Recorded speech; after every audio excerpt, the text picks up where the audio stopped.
నాన్న బంగారు బాగున్నావా? నాన్న నువ్వా? బాగున్నాను. అమ్మ నిన్ను మరీ మరీ అడిగానని చెప్పమందిరా. ఏంటి నాన్న నేను వచ్చి ఇంతసేపు అవుతున్నా ఒక్క మాట కూడా మాట్లాడు. వచ్చే వారం స్లిప్ టెస్ట్ ఉంది నాన్న. రోజు ఫోన్లో మాట్లాడుతున్నాగా. ఆయన హార్ట్ పేషెంట్వి, ఎందుకు ఇంత దూరం కష్టపడి రావటం? నేను బాగానే చదువుకుంటున్నాను నాన్న. నువ్వెళ్ళు, అమ్మని అడిగానని చెప్పు. వస్తానమ్మా.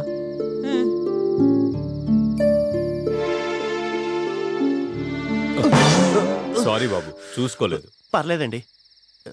దీక్ష మీ అమ్మాయా? అవును బాబు, మా అమ్మాయే. బ్రిలియంట్ స్టూడెంట్ సార్, ఎప్పుడు చూసినా చదువుతూనే ఉంటుంది. అదేగా బాబు నా బాధ. వస్తాను. ఒక్క నిమిషం సార్. ఏంటి సార్ భలే ఫన్నీగా ఉంది. బాగా చదువుతుంటే మీరు బాధపడతారేంటి? అదంతే బాబు, వస్తాను. సార్ ఏంటి సార్ నాకు చెప్పకూడదా? దీక్ష నా చెల్లి లాంటిదే. దీక్షలో చదువుకుంటూ పోతే డాక్టర్లు మెదడుకు దెబ్బన్నారు బాబు. బిడ్డకి చెప్తే ఎక్కడ బాధపడుతుందోనని అది నాలో దాచుకోలేక, నా బిడ్డకు చెప్పుకోలేక నరకం అనుభవిస్తున్నాను అశోక్ బాబు. మీరేం కంగారు పడకండి. దీక్షని చదువు నుంచి మళ్లించే పూచి నాది. అలా అని రాంగ్ ట్రాక్ పట్టిస్తానని మాత్రం అనుకోవద్దు. దీక్షని ఫెయిల్ చేసే బాధ్యత నాది, సరేనా? చదువు నుండి దృష్టి మళ్లిస్తే చాలు బాబు. మీరేం టెన్షన్ పడకండి, హ్యాపీగా వెళ్ళండి. అలాగే బాబు, ఉంటానయ్యా. నమస్తే.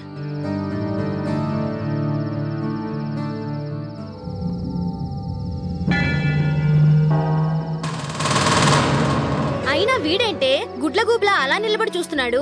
ఏంటి మీ గొడవ? ఇప్పుడు మనం లోపలికి వెళ్ళాలి, అంతే కదా? పదండి వెళ్దాం. ఏంటి?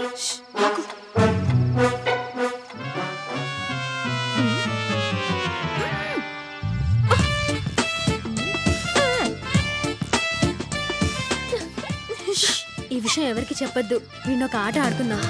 పదండి పదండి. రండి రండి రండి.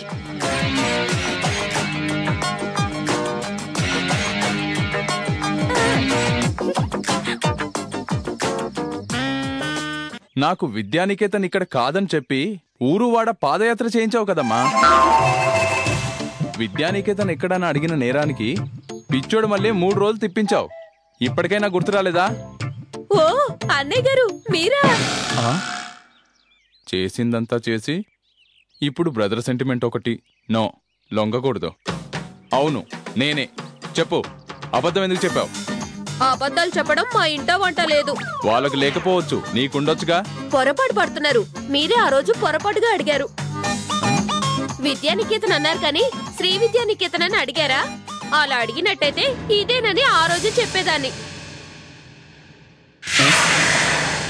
పెద్ద స్టైల్ గా విద్యానికేతన్ ఎక్కడా అని అడిగారు, చెప్పాను.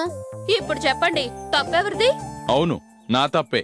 విద్యానికేతన్ అడగడం కాదు, ఎక్కడా అని నిన్ను అడిగాను చూడు, అది నా తప్పు. వస్తా.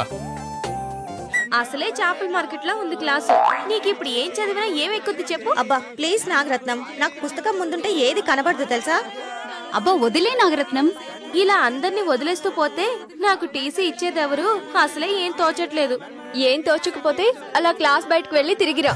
ఊరుకోవమ్మా, భలే చెప్పొచ్చావు. ఏదో ఇలా ఇక్కడ చదువుతున్నానంటే ఈ క్లాస్ రూమ్ లో మా ఊళ్ళో రచ్చబండ్ల సందడిగా ఉంటుంది. ఇది లేకపోతే టీసీ లేకుండానే ఎప్పుడో పారిపోయేదాన్ని. అది కాదు నాగరత్నం, నీకు చదవడం అంత కష్టంగా ఉంటే మరి ఇంతకాలం ఎలా చదివావు?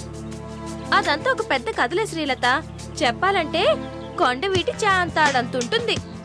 ఈసారి కాదు కాదు కాదు కాదు నా బాధలు తట్టుకోలేక ఇవాళ కాకపోయినా సరే రేపైనా సరే టీసీ ఇస్తారు కదా, ఆ రోజు సెలబ్రేట్ చేసుకుంటాం కదా, అప్పుడు చెప్తానులే. హలో అక్క.